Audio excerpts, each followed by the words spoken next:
seems too quiet. All right, we'll do. All righty. Welcome into the NFL Week 11 edition of the RotoWire Sports Gambling Podcast, sponsored by the only sportsbook worth sponsoring this podcast, BetMGM. John McKechnie. As always, make sure you're using our promo code BETROTO over at BetMGM. That's BETROTO, BETROTO.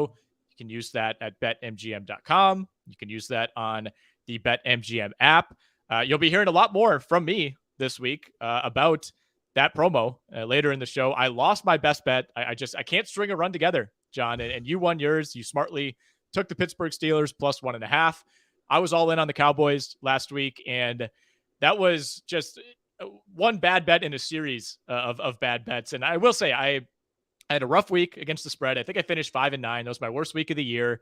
I had my worst week of the year in my Pick'em League as well. All 5 games, John, that were decided by 5 points or less, I was on the wrong side of. I was so distraught on Sunday night that I went in, I had to do the math. 3.1% chance of being on the wrong side of all those games if you assume it's a 50-50. Oh man, that's a slippery slope. Don't do the math on that. just chalk it up as Al, that sucks, and then just keep going. Because when you see how infinitesimal the likelihood of that is, it doesn't help you feel a whole lot better. No, it sure does not. I know you had a pretty decent week 10 though.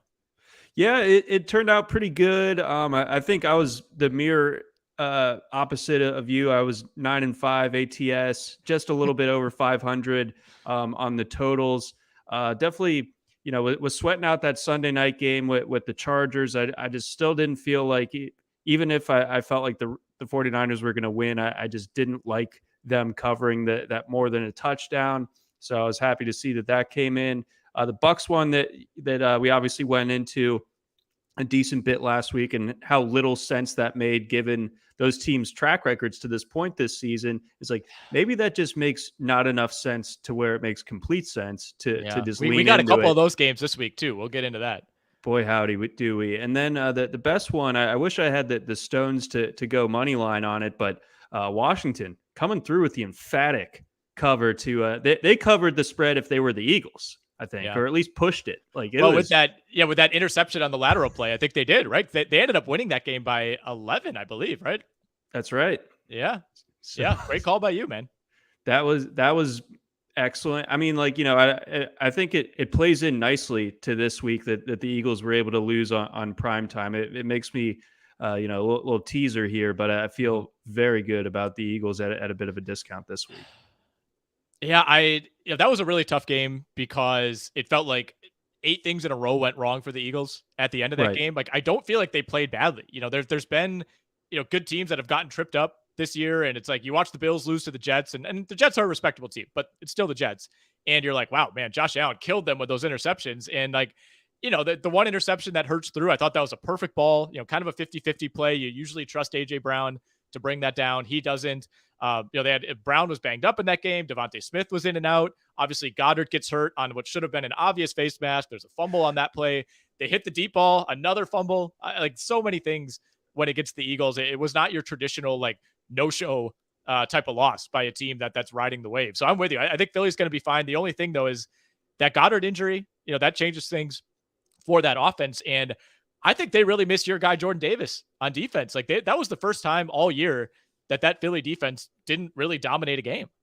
Well, the pencil pushers out there will note that though the Eagles' run defense is definitely worse without Jordan Davis in there, the pass defense is very marginally somewhat better. Ergo, Jordan Davis simply doesn't matter. That's what the pencil pushers will tell you. That's not what we're talking about. That's why we're they're the football guys. Pushers.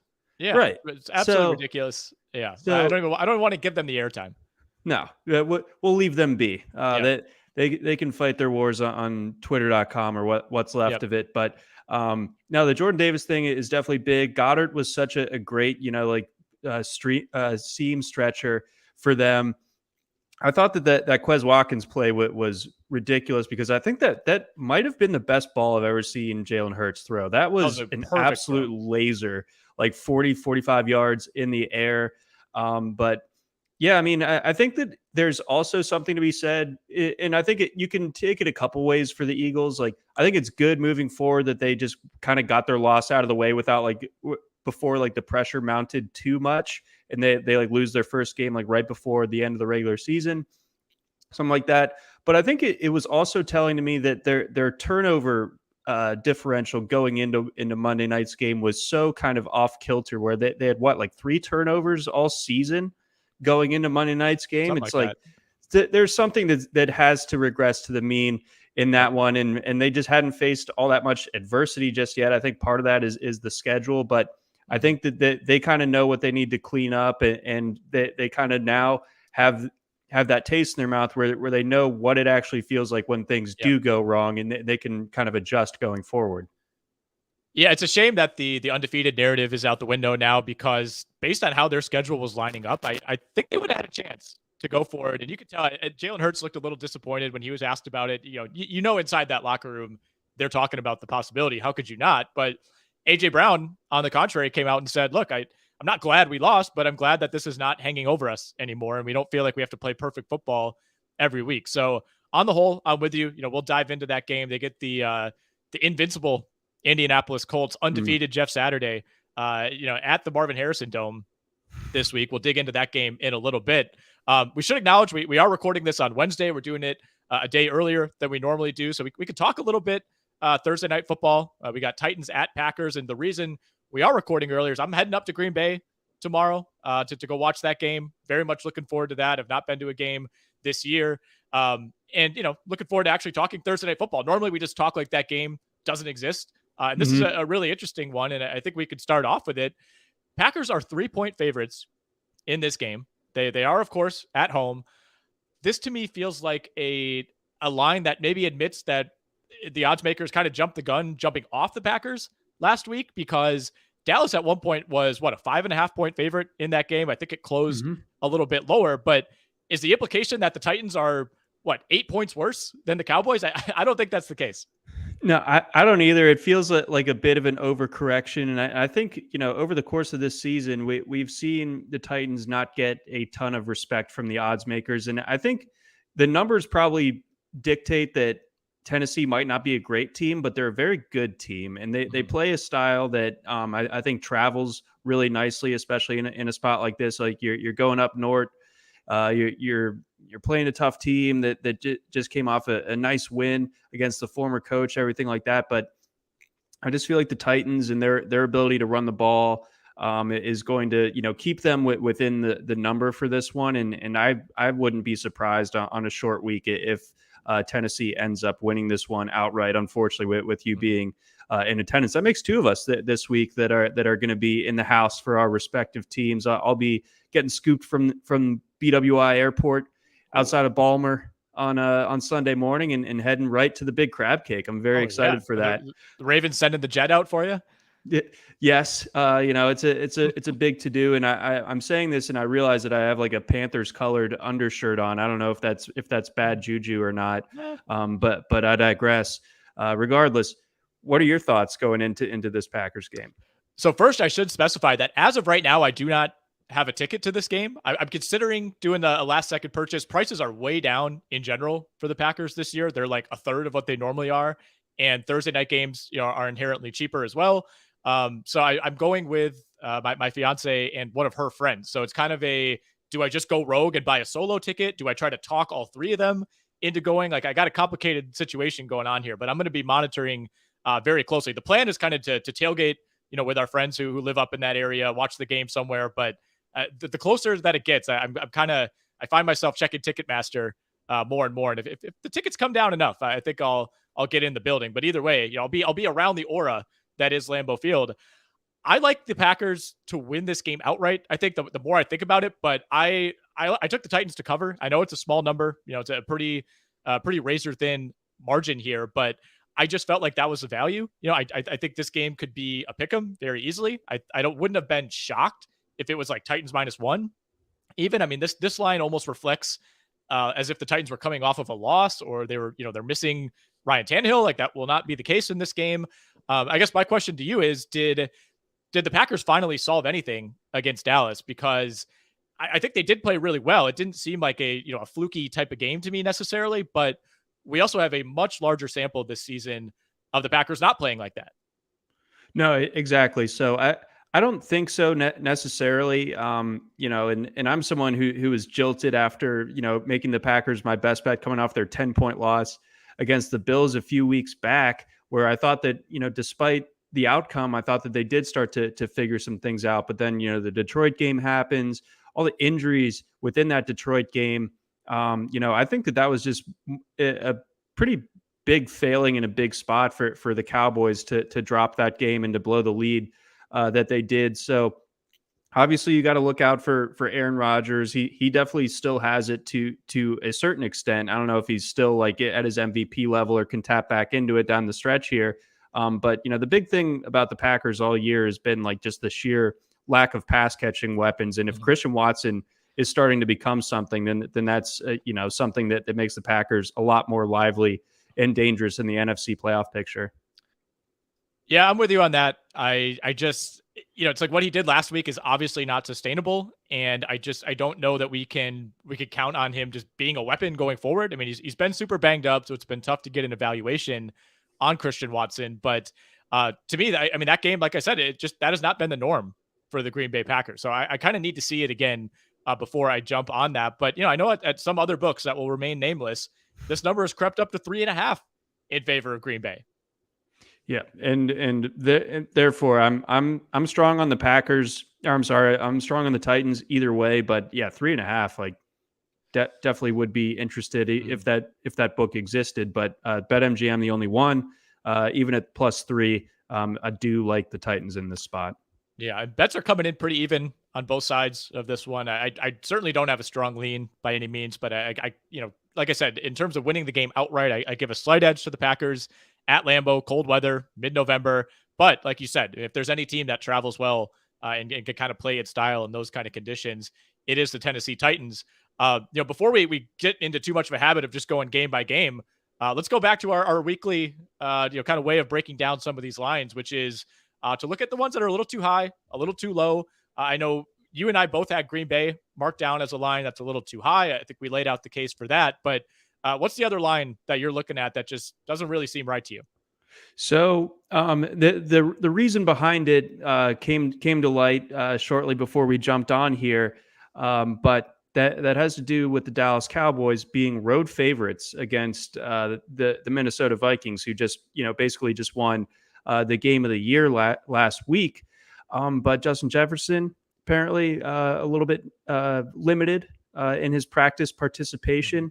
Obviously, if he is out or simply not himself, then yeah, the Vikings could definitely be in big trouble. So maybe that is providing some of the rationale behind the Vikings being home underdogs. But even still, I do believe that the Vikings have enough weapons here, and I think that the Cowboys, for as well as they were able to perform without Dak Prescott earlier this year, I don't know if they still are like a complete team all the way through.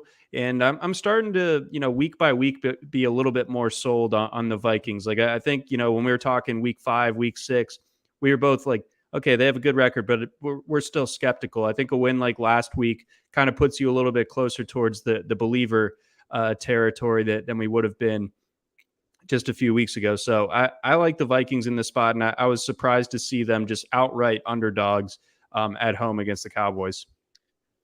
Only the third team ever, as far as betting records go back, to be 8-1 or better at this point in the year and be a home underdog. I mean, this is a rare occasion, and to me, it's like I could see it maybe if they were playing like Kansas City or something, but like for Dallas to be that team, I smell a rat here, John. And the Jefferson situation, that we just found out about that like 15 minutes ago. I don't know if that's enough to, like, first of all, we have no idea if he's like not going to play. Like, I think the likelihood is still probably that he plays. He was limited with a toe injury. Obviously, if he doesn't play, maybe that's worth a point, maybe 2 points, depending on, what you value Justin Jefferson at. And at this point, with Cooper Kupp injured, I think he's probably the most valuable pass catcher in the league. But I still don't think that fully explains why Dallas is this heavy of a favorite.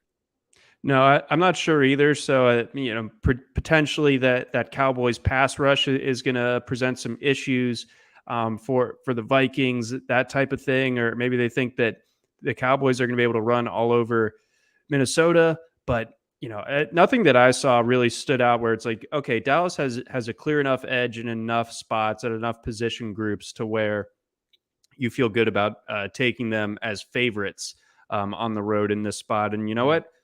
I'm going to say it. I would rather have Kirk Cousins than Dak Prescott right now. Okay.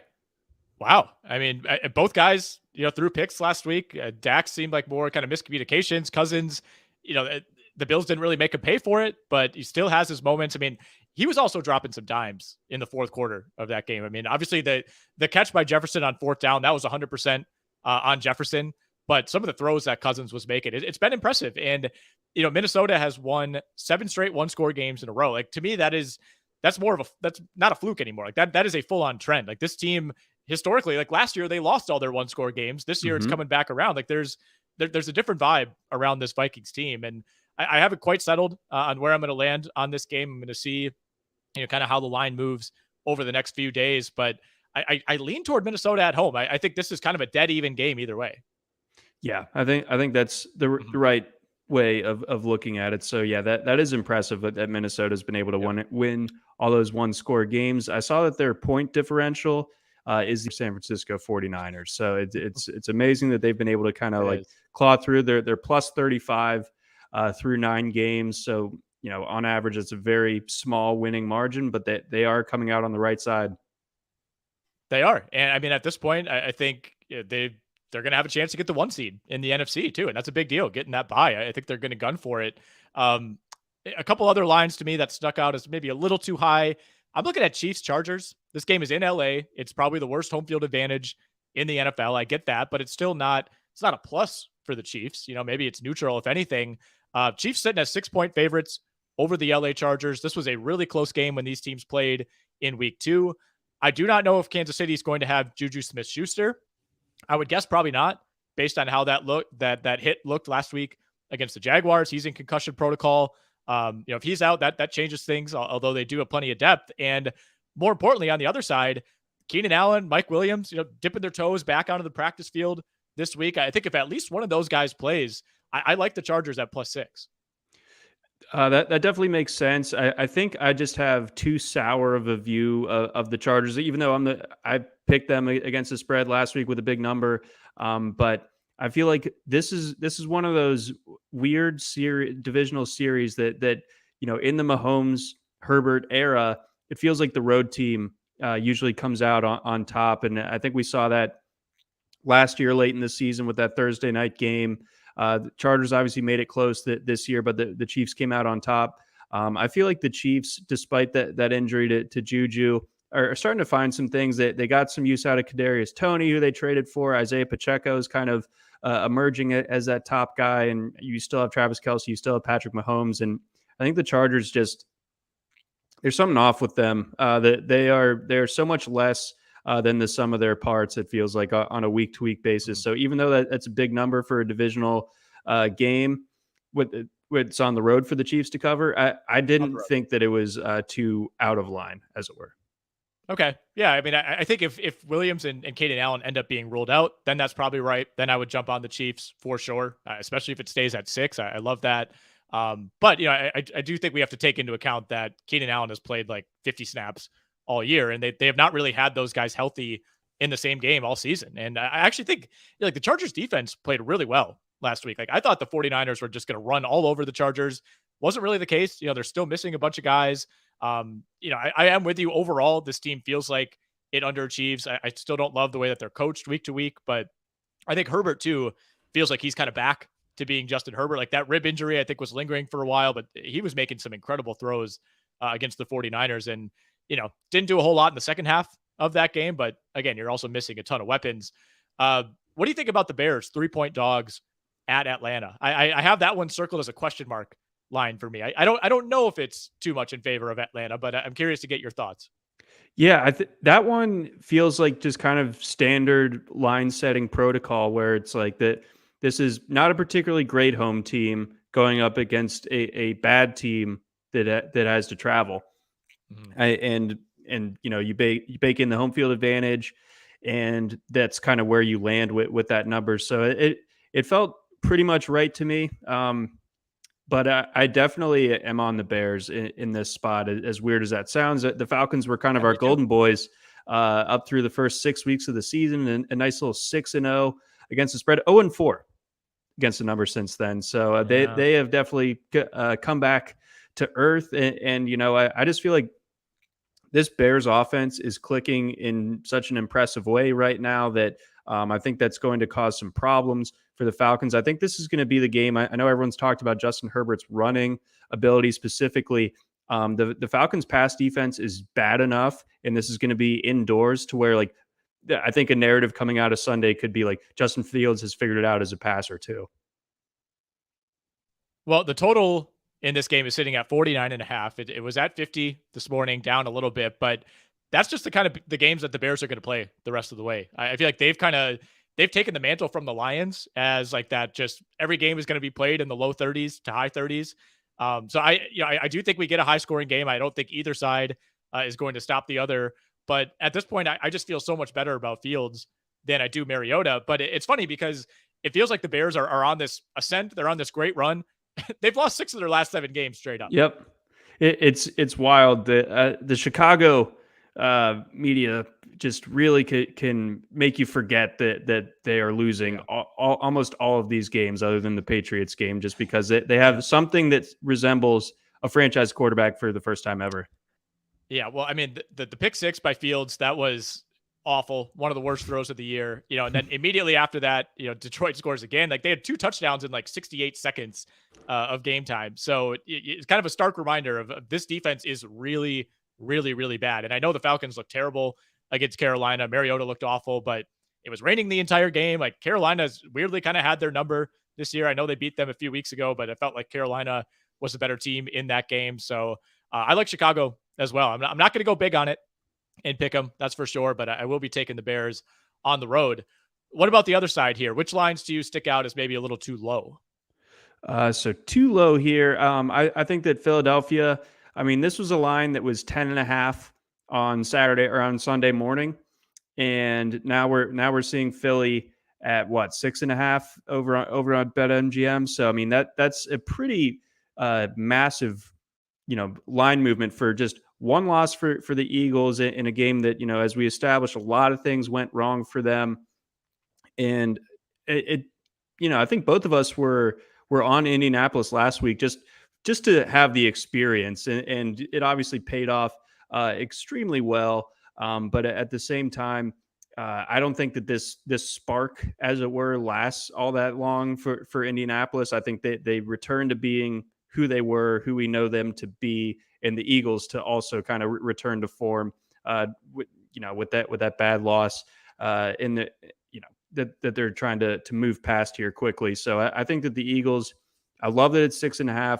Just get in there, win by a touchdown, and that can certainly be done. Matt Ryan, he's not going to be running off long scrambles against that Philly D. No, that was, as somebody who was on the Raiders last week, it felt like the cover was gone immediately. I kind of gave up the ghost on that one, but I still needed the Raiders to win straight up. And that 39-yard run by Matt Ryan, that was a dagger. And I in some ways, I do kind of think it was a genius move by the Colts to go back to Matt Ryan. I know that's maybe not what Jim Irsay wanted. I know there's some like contractual stuff in there where if he gets hurt, they're on the hook for a bunch of money. So I think that's at play. But to me, that gave the Colts such a higher floor in Jeff Saturday's first game that I do think that was the right move. And you got to stick with him after that. We also need to be wary of the post Raiders bump that some teams are getting. Like, the Raiders are terrible. We know that now. We maybe didn't know that for sure 2 or 3 weeks ago, but we for sure know that the Raiders are terrible. Their season is over. They seem to be imploding from the inside out. But, I kind of got suckered into, like the Saints, for example, beat them 24-0 a couple weeks ago. And I took the Saints to beat the Ravens in an upset pick. And I'm like, what am I doing? Well, they just blanked the Raiders. The Raiders have all this talent. No, they don't. They're not good. The Jags go in and beat the Raiders. And then they come out and they're the only team last week that's lost a game all year with a turnover differential of +3 or better. And really it was closer to +4 because they got that onside kick to begin the game. So Yeah, I think you're right. Overall, your point stands on Indy. I think people might be kind of prone to jumping on Indy, feeling like they do have some sort of spark with Jeff Saturday. But I think more than anything, what we need to remember is they beat the Raiders, and that doesn't really matter. No, that extremely, extremely well said. Yeah, you can't take anything, that the Raiders are just that bad, that much in disarray. And then the other line that kind of stood out to me is a bit low, and I get it because it's a divisional game.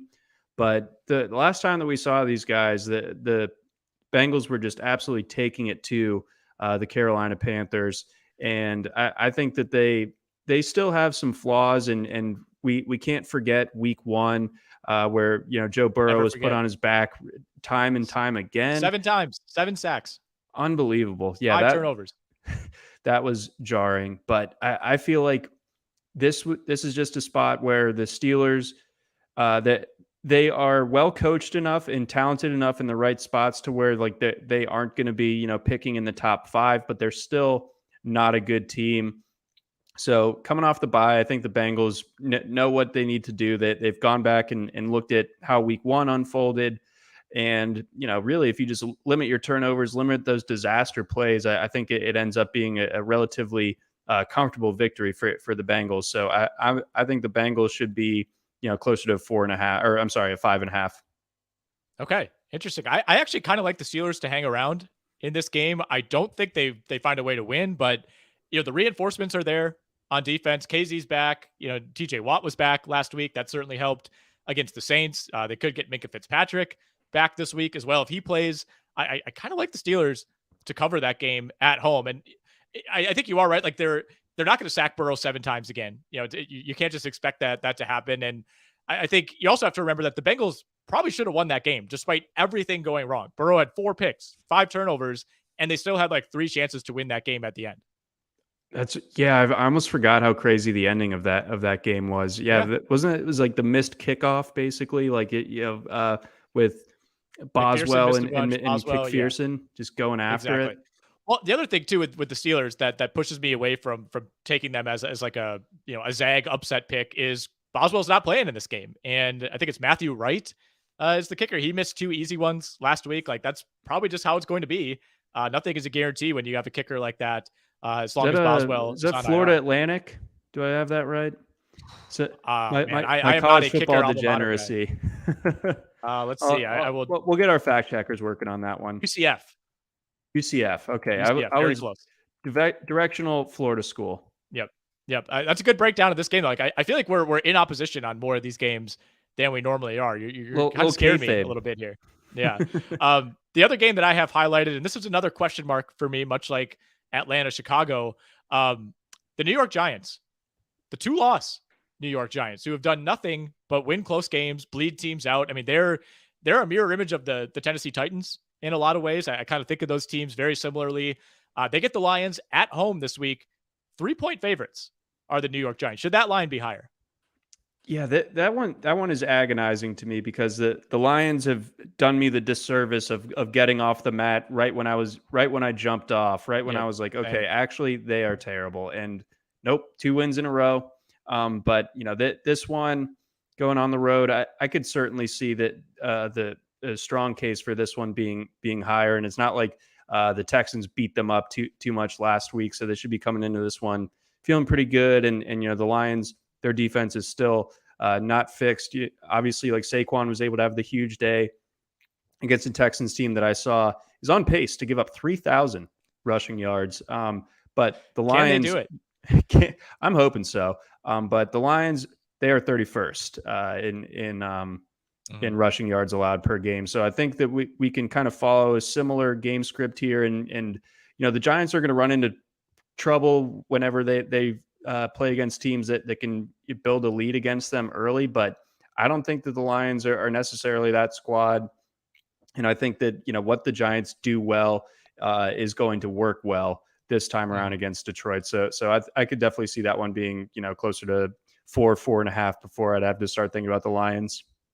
Yeah, that's kind of where I guessed it would come in. Like 4.5 to me seemed about right. I think the Lions, you deserve credit for winning 2 division games back to back, but the Packers just completely imploded 2 weeks ago. You had Rodgers throwing red zone interceptions. That never happens. I mean, everything went wrong for Green Bay in that game. And then last week is the Chicago defense. So I don't know if I'm quite ready to buy back in on the Lions. Although, I mean, the big play potential seems to be back. Like that, they ripped off a bunch of big plays again against Chicago. So you do have to take into account, the level of difficulty going from that Bears defense to this Giants defense. But the odds makers are respecting the Lions here because not only are they only 3-point dogs on the road, but that total's sitting at 45. And this is a Giants team that has scored more than 24 points one time this year. And that was a 27-point game. So the implied score here is like 24-21. I guess I could see that. I still have my questions about this Lions offense. Yeah, as do I. I think that the Giants do play a pretty solid brand of defense. I know that they're out with or without McKinney, I think, for a little bit, but beyond that, I think that they still have a strong enough defense, and I think they're strong enough in the secondary, which is important because the Lions don't really have a run game to speak of at this point. And you also get Jared Goff in some conditions. I know I was banging on that last week, but I'm going to go back to that well. So I think that he struggles in this spot. All right, it's time. I lost my best bet. It was, to be honest, that was probably the one that I felt the best about. It was like my best bet last week. Maybe I have to do the read twice. We'll just run it back. You won yours. So you're off the schneid. You had it last week. But the read kicks back to me. So if you need to go take care of anything, go do that now and come back in 10 minutes. I got to go like baste a turkey or something. It's almost Thanksgiving. Get it in the oven. Kick off week 11 of the NFL season with the king of sportsbooks. Sign up with BetMGM using bonus code BETROTO. That's BETROTO.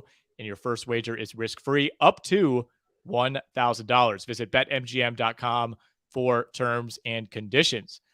Arizona, Colorado, Illinois, Indiana, Iowa, Kansas, Louisiana, Michigan, Mississippi, Nevada, New Jersey, New York, Pennsylvania, Puerto Rico, Tennessee, Virginia, Washington, D.C., West Virginia, Wyoming, or Ontario only. You must be 21 years or older to wager. However, if you're in Ontario, 19 or older, baby, this is a new customer offer. All promotions are subject to both qualification and eligibility requirements.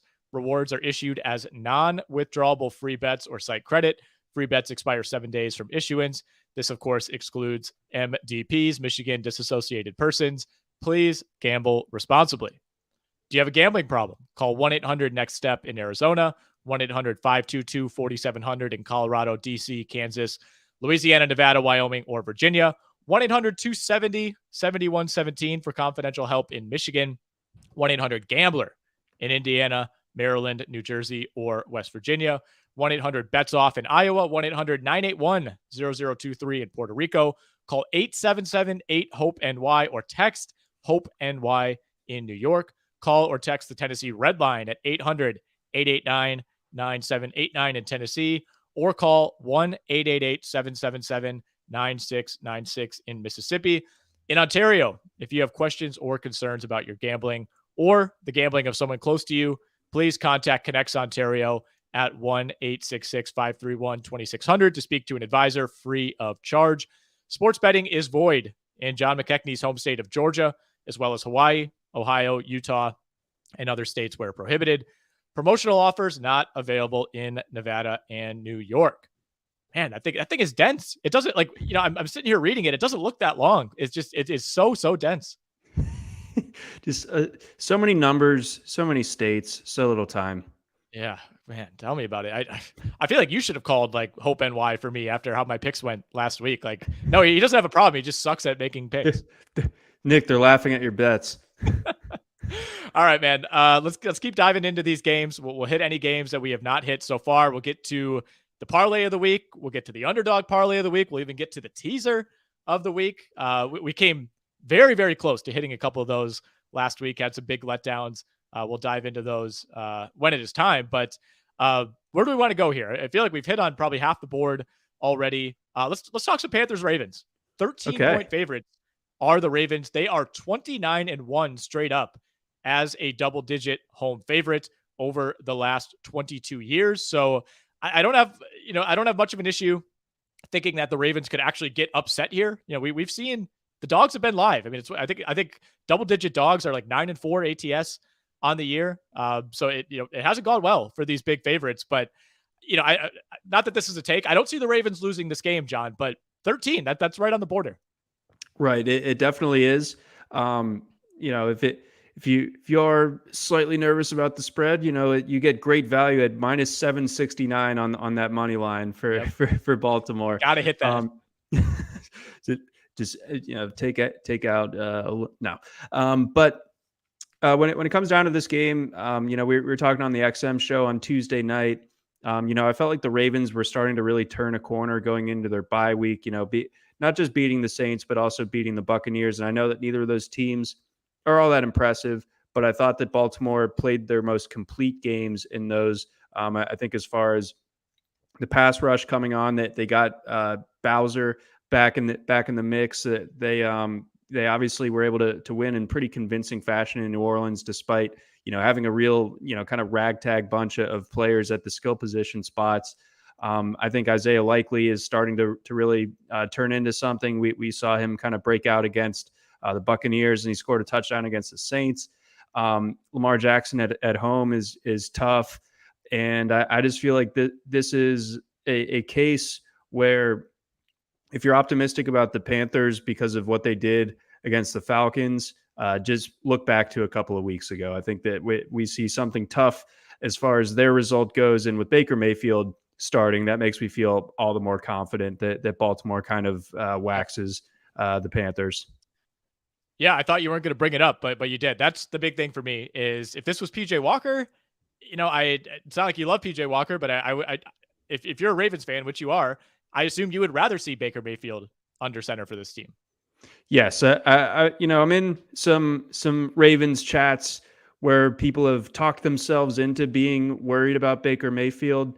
I think they're mostly drawing on like the early season 2019 game where the Browns crushed the Ravens in Baltimore, and it's like that was 100% Nick Chubb and 0% Baker Mayfield. I don't think that we see anything similar, and Baker Mayfield was still considered kind of good back then. We have years of evidence to suggest otherwise at this point. So I feel like Baker Mayfield is, with the way that the pass rush looks for the Ravens, they're going to cause some turnovers for Baker, and this one could be a bloodbath that I'm in the house for. Yeah, this could be 2 bloodbaths in 3 weeks for the Carolina Panthers. I'm with you on that. I'm usually not chasing these big numbers. We locked it in at 11 in staff picks. That was nice. So got a little bit of help there, but yeah, it's up to 13 as of Wednesday evening. I like the Ravens there. Let's go to Browns Bills, which, depending on what happens with the atmosphere in Buffalo, this could end up being one of the most fun games of the year to watch. I love a good snow game more than anybody. I was chatting with Jeff about it on the XM show. He's on the other side. He's like, it's sloppy. I don't really like watching it. Could not disagree more. Like, the more snow, the better. Yes, I mean, just it reminds me of the great LaShawn McCoy snow games and like that kind of stuff. I love it. It's maybe not my favorite thing to sit through if I'm a fan, but I mean, that's just such a wild amount of snow to be happening during an NFL game. Like I just, the unknown is just so fascinating to me. And I know that the lines have moved around a little bit since Tuesday, even with even stronger confirmation that the weather is going to be basically out of hand on Sunday, to the point where I've seen some is there a petition to potentially move the game or something like that? I saw McDermott was asked about that today, and he said we've been in contact with the league and there's been no talk of it. Okay, good. That's what I like to hear. And also, Buffalo would look soft if they were the ones that they're trying to move this one around. But yeah, I mean, it was Bills -8 on Tuesday. Now, no, I guess it was still 8. So that hasn't moved too much, but the total has moved down a couple of points. So I don't know. I'm willing to kind of take the risk that there's more points than you'd normally expect in this setting, just because the defense is going to be so on its heels. And that's also, very important when you have a team like the Browns coming to town that can run the ball so well. So with that in mind, if you had to pick one thing, either the total or the spread in this game, which one would you choose? Well, we should note that the total is way down. The total is down by 6.5 from where it was this time on Monday. So in the last 48 hours, it's gone from 47.5 down to 41.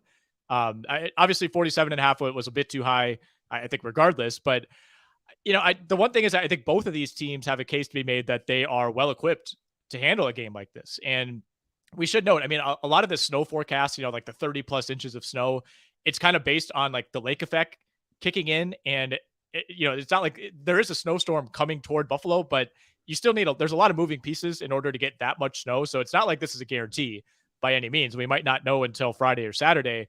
But the Browns, I think, are near the top of the list of teams that, with someone like Nick Chubb and Kareem Hunt, like they're more than comfortable trudging through the snow. But I also think Buffalo is as well. And like, as bad as Josh Allen has been these last few weeks, like he might be the number one quarterback that you would want in those type of conditions. Would not say the same thing about Brissett. No, gosh, no. So I think like the run pass split for Cleveland might be like 80-20 or something like that. They are only going to throw it on third and long. Pass attempts. That's going to be an exciting, that prop actually sounds pretty electric. Yeah. So I took the Browns in staff picks. And to me, it's just, I'm kind of accounting for the weather here, much like, last week, I kind of sided with the Vikings at this time in the week. Cause you're like, we had no idea if Josh Allen was going to play. We're forced to make a pick, for the purpose of this content. And I'm like, I don't know, there's too much unknown. So for me, if it does end up being that snowy, I don't think we get like a 2-score win for either team. Like to me, that like narrows the gap. I think you get a low scoring game, and I still would side with the Bills to win straight up. But if this line hangs at 8.5, I like the Browns to cover that, because I just think that the snow is kind of the ultimate standardizer. Yeah, no, I think that's a totally reasonable way of looking at it. I went a little bit rogue. I might be feeling myself a little bit too much with some of these picks, but I went Buffalo despite that. But okay. I think that you have very good logic behind that one. Yep. This one was split in staff picks, by the way. 3 on the Browns, 2 on the Bills. So I don't think there's really much of a consensus here. I mean, it does feel like at some point the Bills are going to be due for just like a massive bounce back. And, we kind of keep rolling that over. And like the more that happens, I feel like it's going to be an even bigger bounce back. Like they're still, when they're at their best, to me, they're still the most dangerous team in the league. I don't know what it's going to take for me to jump off that. The decision-making for Josh Allen has been puzzling, to say the least. But again, if we're playing this game in the snow, I think you kind of throw a lot of those concerns out. Commanders, Texans. Commanders are running hot. There were some rumors that maybe Carson Wentz comes back and reclaims that job. On the one hand, I don't know that he's quite ready. He started taking some reps, but it sounds like he's not quite there. And on the other hand, like after beating Philly the way that they did, like there's no way that you could bench Taylor Heineke. No chance. Heineke, he gives them a chance to win every week that Carson Wentz simply does not. I don't think that there should have been any sort of quarterback controversy other than, launder a little something through the media so Carson Wentz doesn't feel so bad or something. But he shouldn't feel bad because he makes an obscene amount of money for what he does on the football field. But Heineke, this team obviously believes in him. They gave him the Kirk Cousins treatment on the trip back to Washington this past week after the Monday night game. I love the way that Heineke's playing. I've been a supporter of his for a while. I didn't think it would have been a bad idea for him to play all of last season. I thought that the Carson Wentz signing in and of itself was unnecessary. Maybe you don't like let Heineke come into this season without like a draft pick to push him, which they obviously went with Sam Howell, but he's an absolute gamer. There's much of a push from Howell. No, he's not getting it. But no, Heineke is just he's the most gamer quarterback, I think. Not in like the Kyler Murray sense, but like the guy's got moxie. Maybe the most moxie of any quarterback in the league right now. So I feel like they go into Houston and take care of business. Again, that my kind of credo on Houston is if it gets to a touchdown or more, bet them. But something that shows even a modicum of respect, like 3 points. No, give me Washington. And we were just talking about Houston's run defense. Washington runs the ball really effectively. I think even Brian Robinson could have a good game, and Antonio Gibson definitely. So I'm all over Washington in this one. I'm with you on that. And I was on an island in staff picks. I love Washington -3 here. I should say I like Washington -3. I do think this is a team that still has a ton of variance week to week. But I thought Heineke played easily his best game of the year this past week. Like some of their other wins these previous few weeks, like there's been some jump balls, some really ill-advised throws. You think of that play against, I think it was Minnesota, where they just threw one up, and McLaurin and I forget who the other. I think it was Curtis Samuel came down with one where you're just like, all right, that's like a 20% completion. How they can't keep getting away with this? But I thought Heineke was dialed in on Monday night. He was making some really, really good throws. That receiving core, maybe the most underrated in the league, especially when McLaurin gets rolling. And I mean, I don't love the Commanders. This whole thing still does feel like a tiny bit fluky, but I'm also just way off the Texans at this point. I think they know what they are. They know what the goal is for this season, and they're scrappy. I mean, they find ways to compete every week, and I don't expect this to be a Commanders blowout by any means. I don't really know if they're capable of blowing teams out, but I still like them to win here. Yep. So I think we're in lockstep there. I mean, it's just, if nothing else, it's betting against the Texans, and that doesn't feel too bad. So that's a good way I'll go with that. Where else do we need to go? I mean, okay, let's hit the 2 sicko games of the week. Please. Either, what's worse, Raiders Broncos or Rams Saints? Man, you're putting me in a really tough spot here, John. I think it has to be whatever game the Raiders are involved in. That to me has to be the worst game. But I do think Rams Saints might somehow end up being uglier than Raiders Broncos. So let's dive into Rams Saints first, because I think this one is a little more interesting from a betting perspective. We have a decent amount of variance going on, especially with the Rams. Obviously, we know that Cooper Kupp will not be available. That feels like kind of a death knell for that offense, which is already bad with Cooper Kupp. He found ways to be productive for fantasy purposes, but man, that is rough. And we did get news today that Matthew Stafford out of concussion protocol. Expectation is he is going to play. And I thought maybe that would send the line swinging back a little bit. But it's holding steady. It was at 3.5 earlier today. And now I'm seeing Saints -4 over at BetMGM. I'm very nervous about this one. I'd like the Saints to win straight up, but to me, this is a 20-17 type of game that the Saints win. So I actually like the Rams to cover if this holds at 4. Yeah, I think that's it. That's a smart call. I can't trust the Rams, even with them getting points. I think that they are that dead in the water, and the valiant effort, sans Stafford last week at points, but the electric moment, getting the last second touchdown to hit the over in that game. That was wild. It was like completely meaningless, but they did it for the points. Loved it. But I think that, the Saints, I saw shortly before we jumped on here that like 4 of their offensive linemen weren't practicing as of Wednesday. So that certainly could be an issue. And I think that could be something that ends up steering people towards the Rams, and fairly so. But I'm just more so taking the Saints. There's something of a home field advantage, and just like, I think that the rock bottom in the form of last week's loss and Kupp being done, I think that's just enough for me to be off the Rams basically no matter what. So even in this case where the Saints lose outright to the Steelers last week, I still like them at home in this spot. What it comes down to for me is, like, I still think if you're just ranking the 4 units, like I think the Rams defense is still the best unit in this game. And I think that's going to be enough to limit the Saints. The Saints are going to be better at home. That's for sure. It's a true home field advantage.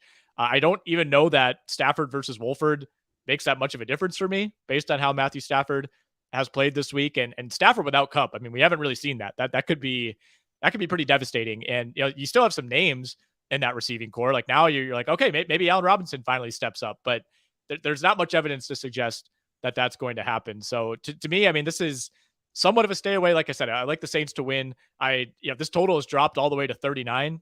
Totally on board with that. That makes sense to me. Yeah, the score you threw out there, 21-17, like, I think that I'll be shocked if this one gets over like 41. All right, let's do it. We have to. We'll talk Raiders, Broncos. Let's just slog through this one, and we'll hit the rest of the games. Total sitting at 41.5. Broncos 2.5 point favorites at home. We're still kind of waiting news on the status of Jerry Jeudy. That went from, looks like a serious injury to maybe it's not that serious. He did not practice on Wednesday. I think this is probably a 50-50 at best. Would not necessarily expect Jerry Jeudy to play in this game. I'm on the Broncos here at 2.5. I like that one, quite a bit. And it takes a lot for me to side with the Broncos in any debate, but they're the latest team that just gets the advantage here of playing the Raiders. You got to go 2 Mile High Like we said, I mean, the Raiders, judging by some of those post-game comments from Derek Carr, it sounds like there's been some things going behind the scenes with this team for a while. I just don't really have a lot of faith. Like, the Raiders seem like a team that knows that its season is over, and the Broncos maybe don't, even though their season is definitely over. They're still fighting on a level that I just haven't really seen from the Raiders. Yeah, well said. Yeah, as much as I hate backing the Broncos with anything right now, you can't go with the Raiders on the road. And earlier in the season, the Raiders got the win. I think the Broncos even the score up and for the season series, and it's not going to be a pretty game. You hope that you don't have to. I highly doubt that Red Zone will pelt us with much footage of that game. I hope we see very little of it, but I'll be following along, and I think that the Broncos will just be able to get it done, and hopefully without having to spend too much mental energy on it. I would lay out almost the exact same case in this one that I would for Rams Saints, where the one unit that I trust in this game is the Broncos defense, which very quietly might be the best defense in the league. And they've gotten no credit because the offense can't score more than 14 points. Yes. They are unable. I've been able to pick up the Broncos defense in a couple leagues to stream them. I think that they're a great streaming defense, that they are extremely talented. That's definitely not the problem. It's all Russ and the goofy coaching staff. Yeah, bunch of goofballs on that sideline. Luckily, our guy Mario Puig has been kind of leading the charge on making sure that we're all up to speed on what's going on with Josh McDaniels. But yeah, not too much to say about that one. Pretty ugly game. Rams, Saints, Raiders, Broncos. I would advise you to stay far, far away from watching those games. If you have kids in the room, make sure they're not in there if either of those games pop up on Red Zone. We talk Cowboys, Vikings. We talk Bengals, Steelers. Talk Chiefs, Chargers. That basically leaves us with two games here. Let's go to Jets, Pats. We saw this matchup a few weeks ago. Both teams now coming out of a bye, so there's not a huge advantage there. The way I broke this one down in beating the book this week is Zach Wilson had an extra week to practice running 15 yards behind the line of scrimmage, avoiding sacks, and Bill Belichick had an extra week to scheme for Zach Wilson. So I think we get a close game. I still think the Jets are maybe the more talented team here. They put up a better fight than you think the first time these two teams played, but with this game at Foxborough, I think we see the streak of Patriots wins over the Jets run up to 14 straight. It certainly makes you feel queasy betting against Belichick coming off the bye. But correct me if I'm wrong, but was the week that the Jets played the Patriots earlier, was that after the Denver game where they suffered the Breece Hall and the Elijah Vera Tucker injuries? Yeah, so that was a lot to digest and then go play the Patriots right afterwards. So I felt like that we were both really strong on the Patriots that week. I've kind of flipped this time around. And I think that, as long as we're seeing this one, it is 3. So that I really would like to see that at 3.5 if I'm a Jets guy. But you know what? I am regardless. I think that the Jets, they will be better prepared this time around to deal with that Patriots pass rush a little bit. I think they're going to have to, keep some tight ends in and everything to keep Judon somewhat in check. He's still going to get his a little bit, but if you can just kind of avoid the abject disaster plays, which is a lot to ask of Zach Wilson, of course, especially on the road, I think the Jets can come in here and keep it close. So I will back the Jets here, but I do not feel great about it. You're not the only one. I've read a lot of pro-Jets sentiment here. I mean, again, this game was really close, and I don't think there's that much of a difference between Mac Jones and Zach Wilson right now. That's what scares me the most. Is I think we talk about Belichick scheming for Zach Wilson, but I think the Jets feel the same way about scheming for Mac Jones. I think they could force him into mistakes. They had that pick 6 that was called back on a penalty in the last meeting. I think if that holds up, the Jets probably win that game. That felt like a huge shift in momentum, and that was a massive break for the Patriots. So I don't feel that strongly about it. I wish I felt better about this Pats team. I wish the Pats were the team coming off the bye and not both of them. To me, that kind of cancels some things out. The other thing too is that it does feel like this is maybe as narrow as the coaching gap has been between these two teams in a long time. You got to give a lot of credit to Robert Saleh. Like you mentioned, they have that game in Denver where they lose Breece Hall, they lose Vera Tucker, they lose to the Pats, but then what do they do after that? They bounce back and beat the Bills. The Jets are technically running pretty hot here. Yeah. Like it took us like a 2 minutes into breaking down this game to mention that yes, the Jets did just beat the Buffalo Bills last time that we saw Right. them. So I mean, why not just ride that? And yeah, it really has been since like the sexy Rexy heyday that the Jets could go a little bit toe to toe with the Patriots as far as coaching. Yeah, and on Judon, by the way, the red sleeves. There's something in those sleeves. Like they need to do like the MLB like check the pitcher thing, like between plays. Like somebody should go out and like see what's going on under those red sleeves. I mean, yeah, he's just got like animatronic arms or something. What Jimbo is he hiding? Fisher, meanwhile, makes sure that his players do not wear sleeves, Yep. and I don't think that's working very well.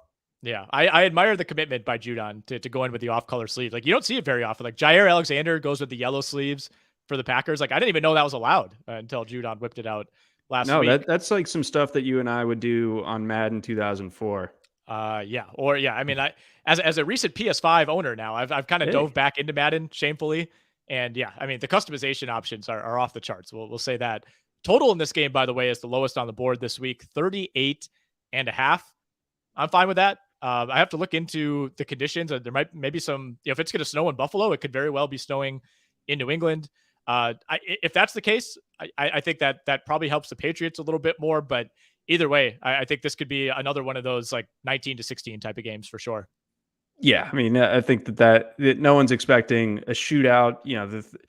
That is a perilously low number. So that was so low that I ended up taking the over. But Yeah. obviously, you feel queasy about that. You're going to need a couple defensive Mhm. scores in this one for us to take the over. But I think it could happen.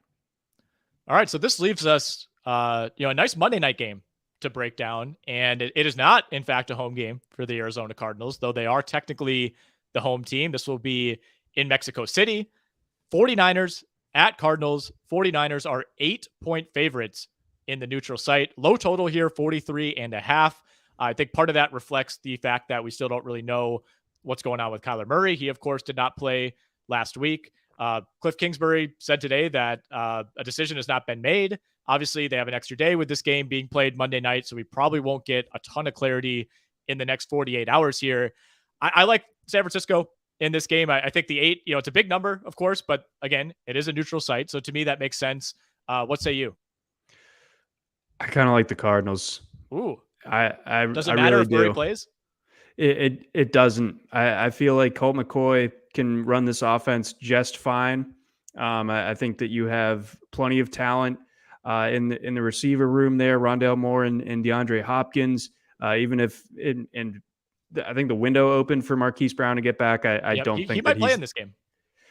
he's the jilted Ravens fan talking about. He's not the guy that comes back on the early end of his injury window. But regardless, I feel all right about this Cardinals team, and as good as I think the 49ers are, I don't know. There's just something I can't really put my finger on it, but I do feel like regardless of whether Kyler plays, we could have an upset on our hands in this one. So looking forward to it. And one key now that we're talking about this game being played in Mexico City, crazy altitude.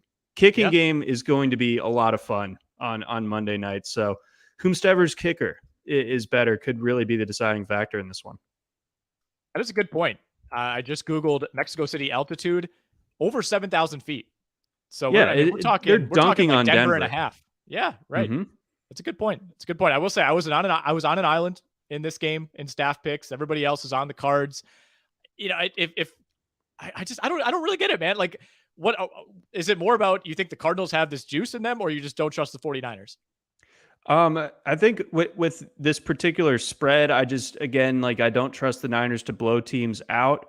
I think they can beat almost anybody, but it's never going to be handily for the most part. And I think that somehow, some way, the Cardinals team that I basically left for dead a few weeks ago, like they've shown a little bit of chutzpah of late, and I think I'll go with it. There's not a whole lot of science behind this take, folks, but I'm looking out for the Cardinals to maybe do something on Monday night.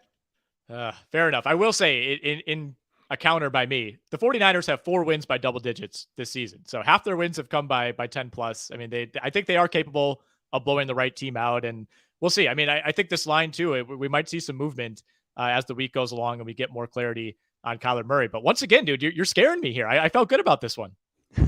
I apologize. I don't mean to put the fear in you, but I don't know, man. We've seen some weird Monday night stuff. We've seen some crazy upsets on Monday night. We have. So, and one of them was a divisional game just a week ago. Who knows? That is true. If Washington can go into Philly and win that game by 11, I suppose the Cardinals could pull this off. All right, let's get to our parlays and teasers of the week here. My parlay last week, the Cowboys let us down there. We hit with the Chiefs. We hit with the Niners. All the Cowboys had to do was win that game. We were just looking at money lines. Could not get it done in overtime. So a crushing defeat there. But I know you came up with a couple parlays for this week as well. So I'll let you lead it off. Yes. So this one is a money line parlay, 4 legs on this guy. So half an octopus. We got Eagles money line, Ravens money line, Broncos money line. So feels a little queasy, but we're sticking to it. I think our discussion makes me feel a little bit better about it. And then the Vikings money line. So that would pay out at plus 411 odds. Ooh, plus 411. I like that. So, I've always asked you, where does this fail? Like you said, always a little queasy throwing the Broncos in there, but as we discussed, I think we like them. Ravens money line, love that one. Again, 29-1 as a double-digit favorite straight up in the last 25 years. The Eagles, like that one. On the road, the spread maybe could get a little iffy, but I like them to win outright. The Vikings, to me, is where this one potentially goes belly up. Sure. No, absolutely. I'm definitely the most nervous about them. They're the only, pseudo underdog on this particular card, but I like it. It's not inconceivable that all 4 of those teams win in a vacuum. So why not in a parlay? I love it. I only got a 3-legger here, so like a half insect, I guess we'll call it. I'm throwing the Broncos in as well, so we're in agreement there. We're just talking money lines, and I'm gonna add the Saints. And I'm gonna add the Giants for plus 311. Investigate 311. You're in your thorax era with the half insect. We love it. What's the biggest liability there other than the Broncos? Who do you feel worse about, the Saints or the Giants? Probably the Saints. Even as strong as I am in fading the Rams, I feel like there is the chance that the Saints just kind of come out with a nothing burger. But Giants, I do feel pretty good about, and Broncos I feel pretty good about. So the Saints are the proverbial liability, but that looks like a winner to me. I don't see how it could possibly lose. We've been in agreement. Like all of our parlays that we've thrown out, like can't possibly lose. Well, they haven't. They haven't come through quite yet. But I think this is our week. Give me your underdog parlay of the week, John. Okay, so this one is kind of insane, and it mostly gets insane because of the last part of it. But sure. I like the Bears. These are all money lines as well. I mean that we're not putting more than a couple shekels into this particular wager, but the payout could be pretty nice. Like the Bears money line, like the Titans money line. So we'll know as of Thursday night whether this one is still alive. And then finishing out the weekend, Cards money line. That pays out plus 2043. So you get the bookend standalone national TV games to strap yourself into the torture chamber, and then a nice little reprieve with the Bears on Sunday afternoon. I don't love throwing the Thursday game in there. I mean, if you win it, it's huge. You get that knocked out. You already got you're a third of the way there going into Sunday. But if you lose it, it's dead right away. Nonetheless, I love it. I love putting the Bears in there. You know where I stand on the Cardinals. We're in disagreement on that game. I could see the Cardinals covering. I can't see the Cardinals winning that game at a neutral site. So to me, that's the biggest liability. But hey, I admire it. If you can get over plus 2,000, that's sitting at plus 2,043. So what? Bet 100 to win $2,143. Absolutely, fire it up. I'm going Vikings. I'm going Bears, and I'm going Jets. I said I like New England to win this game, but look, if you're talking underdogs, you got to take some chances here. That gets you to a little bit over plus 1,100. Getting the Bears as a dog, I think we're in agreement on that one. Vikings, Cowboys, I think we both feel like that's close to a 50-50. Vikings being the underdog, they qualify here. For me, the Jets is the one that I'm most worried about. Yeah, the Jets are definitely concerning. Both of us are pretty torn as far as how that game plays out on Sunday. And like there's some very specific things that the Jets need to do or not do in order for them to come away with the victory. But, on its surface, we're both Vikings and Bears guys this week. And you know what? You got to sweeten the pot somehow with these underdog parlays, and the Jets, I think, is a nice way of doing it. All right, so I'm going to throw out my teaser. We're going with a 6.5 pointer this week. Last week's 7-point teaser, the Eagles let us down of all teams. We had the 49ers teased down to even. They, of course, beat the Chargers. We had the Chiefs teased down to -2.5. They beat the Jags by 10. No problems there. All the Eagles had to do was win that game by 4 points. They, of course, could not get it done. So this week's 6.5 pointer, this gets you to +150. We're teasing the Niners down to 1.5. We're teasing the Ravens down to 6.5. And we're involving the Buffalo Bills here, John, also down to 1.5. So Bills got to win by 2. Ravens got to win by a touchdown. 49ers got to win by 2. I mean, it strong looks, but again, you know where I am on the cards this week, so I think that the Niners could be what undoes you, but I think the Ravens even teased down to 6.5, still like them, and I think the Bills, you're basically betting on them to win outright at that point against the Browns. I still think that they're able to do that, so the Niners are your liability there, but I think you're going to be going into Monday night feeling good. I think so too. I certainly hope so. If it's alive going into Monday, I'll just be happy with that at this point. If you want to throw in some parlays, throw in some teasers of your own, go over to betmgm.com, BetMGM app, and make sure you're using our promo code BETROTO, BETROTO. Make that first bet risk-free. All right, let's get to our locks, John. Who are you locking up this week? Give me the Eagles. A little bounce back, getting them on sale at just -6.5 again after being -10.5 as of Sunday morning. I just don't think that Indianapolis has it. They got their one game with great story, Jeff Saturday, everything like that. But I think that had everything to do with the Raiders. I think the Eagles just kind of reestablished themselves this week, and Indianapolis also reestablishes themselves. All right. I love it. Am I allowed to just lock up the Ravens money line? Could you just give me that? Can you throw me a bone this week? I don't want to do that read on Thanksgiving week. All right, fine. Fair enough. I'm going with the Giants. I don't love this line. This is there are a few lines that didn't make sense, but I don't necessarily feel great about one side or the other in the Minnesota Dallas game. I certainly am not locking up anything in Green Bay, Tennessee, but to me, the Giants are undervalued here. I've kind of been off the Giants all year. I'm not really a believer that this is a team that typically plays to that type of record, but they've earned my respect at this point in the year. We're over halfway. They keep finding ways to get it done. They're, like I said, they're kind of nearing that Titan zone for me, that when they play a bad team, I just trust them to get it done. And as we said, this line could easily be 4.5. They're at home. So I'm locking up the New York Giants -3 at home against the Lions. All right, Big Blue. Let's go. All right, let's talk some college football, John. We got another big week ahead of us here. I would love to open this by talking about the Wisconsin Badgers. I just, at this point, just really can't anymore with this team. But luckily, I've adopted your Georgia Bulldogs as my secondary team solely because of you. And that team is really good. The Georgia Bulldogs, I'll say it, they're the best team in the country. They are. It feels good after years and years and years of not being that and getting crushed by Alabama in all these key spots. They're not even going to have to worry about Alabama anymore. This is it. Things are going well in the great state of Georgia, in the Peach State.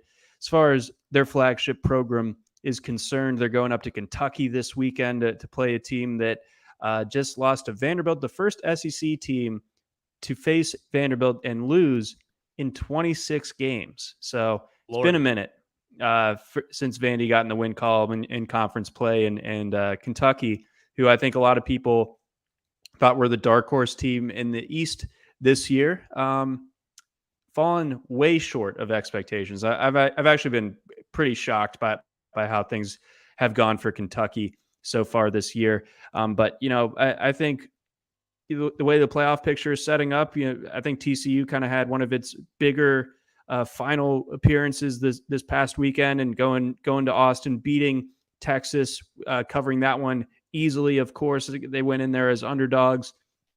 TCU looks like that they pretty much have it all out in front of them, which of course makes you nervous that they are going to screw it up, because Sonny Dykes has traditionally struggled late in the season. They got a game against Baylor this weekend.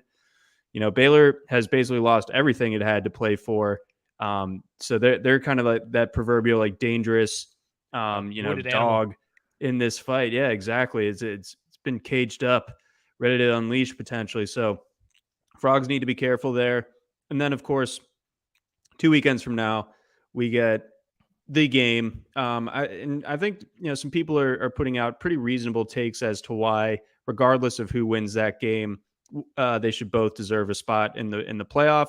We'll have to see what happens. I think TCU kind of holds a key on that one. I think USC holds a key on that one. And if Tennessee continues to look impressive, then I think that they will have a case as well. But excited for the game. Of course, we'll get into that one more fully next week. And yes, to your point on Wisconsin, I watched them for about 3 quarters against Iowa, and it was funny because I'm in Madison at well, I'm trying to lighten it up, but basically the way that the morning slate plays out where Illinois loses, all the chatter, of course, is Wisconsin holds their own destiny. And you're telling me. The group chats were on fire for a little bit there.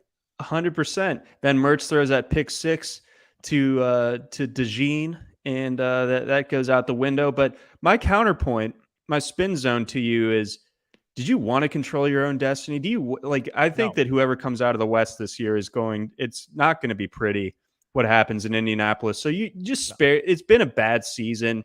To top it off by getting embarrassed for a second time against Ohio State or getting pushed around by Michigan, let someone else do that. Exactly. We already played Ohio State. I don't want to see Graham, baby Nathan Peterman, Mertz have to go up against that defense again. Yeah, you're right. In some ways, it was kind of a relief to just know that it's officially over. It's officially over. It's the same relief that I get every year when the Jags are officially eliminated from playoff contention. I'm no longer running the numbers. I'm no longer looking at if this team loses, maybe it's a sense of relief that washes over you.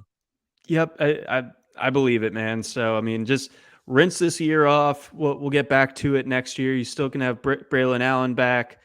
Things will be better next year. You get Jim Leonard, hopefully, with a full off season and everything. The Badgers aren't a program that stays down long, but definitely an underwhelming season to say the least in Madison. But looking ahead to this week, this is traditionally the week that the SEC just kind of takes off and vacations against FCS teams for the most part, so that there aren't a ton of juicy matchups in the SEC. But of those games, I do like Vanderbilt to cover 14.5 at home against Florida. I think Florida is frankly not all that good, and I think that Vanderbilt can hang by slightly, right around 2 touchdowns. So give me that. I feel terrible about handing out Maryland losers every week, but I'm going back to the well. I think they cover 4 touchdowns against Ohio State. I like UTSA minus 13.5 at Rice. UTSA easily, I think, the best team in Conference USA, really. Had some, speaking of Conference USA, had a little bit of intrigue on Western Kentucky plus 6.5 at Auburn, but I think Auburn, with our guy Cadillac Williams. Yeah, you're not betting against Cadillac. No, I simply cannot. No matter how cutesy I like to get with some of my college football crap, I couldn't go that far. Not against Cadillac. I like UCLA to cover 2.5 against USC, and I would consider a sprinkle on the money line for that one. Rose Bowl is going to be sold out for that one. And I think the defenses are bad enough in Michigan State versus Indiana to where I think we go over 46 points in that game. Okay. I love it. I love it all, John. I saw you had a note on Harold Perkins, who, my goodness, what are we looking at here? So I said this I go on a radio show in Ruston, Louisiana every Tuesday. We started the segment yesterday talking about Harold Perkins, and I basically broke it down like this. What we're seeing from Harold Perkins is the linebacker equivalent of what Derek Stingley did as a true freshman at LSU, where it's it basically doesn't matter how these next 2 years go. What he's done this year is enough to where a team will take him in the first round. Yeah, I get there's never really been that discussion in college football like there has in basketball of like, let these guys come straight out of high school, one and done, all that. Like, has there really, you're in the weeds on this more than I am. Like, are there people behind the scenes saying like, this dude is this good right now, he should be able to capitalize that and go make real money in the NFL? Or is the debate still, you got to develop physically, all that? Like, where do people stand on that? Because watching Harold Perkins this past weekend, I'm like, this guy would start for some NFL teams. No, he totally would. I don't think that the discourse is quite to the point of like a one and done in college football, but guys like Perkins are just so rare, essentially, to where like that's not going to really be the point. I guess the monetary thing, being able to capitalize at an NFL level as opposed to getting a cool like mayonnaise sponsorship or whatever. That there's something to be said for that, but I'd be surprised if like Harold Perkins did the double opt out. Like Jamar Chase, it made sense a couple of years ago. Like, don't mess with the COVID year. Like, just go ahead and you stamped your ticket already after 2 years. But and Micah Parsons kind of did something similar as well. But we're not quite there yet. But Perkins is making us have this discussion. So there's something to be said for that. All right, before we head out, Heisman odds. CJ Stroud, the favorite. I know you're holding a Hendon Hooker ticket. He's at 3-1. Blake Corum in the mix. Bo Nix in the mix. This has been a very strange Heisman race, and I can't help but get the feeling that CJ Stroud is going to kind of just back his way into this, and nobody's going to feel great about it. Yeah, I mean, he's the only one that really is playing for a team that is a slam dunk to make the playoff at this point. Like, Hooker's going to need some stuff that's out of his control to make it happen. And, Blake Corum is certainly, kind of like sitting in that mix as well. And then interestingly, Drake May has entered the chat. I think some people have said that he's just straight up the best quarterback in college football as far as pro prospects are concerned. And sneakily, UNC is 9-1 with their one loss coming against a Notre Dame team that has definitely woken up here in the second half of the season. So if he beats Clemson in the ACC championship game and looks great doing it, we could have ourselves a pretty interesting end to this race. But it has been weird to this point, and no one has really like truly seized it just yet, which keeps it somewhat interesting. And I would be incredibly bummed if CJ Stroud just kind of gets it because his team was a little bit better than Tennessee. It does feel like it's heading that way, but we'll see. I mean, hopefully Michigan can put up a fight like last year, and that would certainly change things. Which I feel like we've just been waiting for that trip up from CJ Stroud. Like all the other main contenders have kind of had that, and he hasn't really had to weather that quite yet. But looking forward to college football again this weekend. Of course, looking forward to Week 11 in the NFL. We will check in on all of our bets around this time next week. John, great time chatting with you as always, man. Likewise, sir.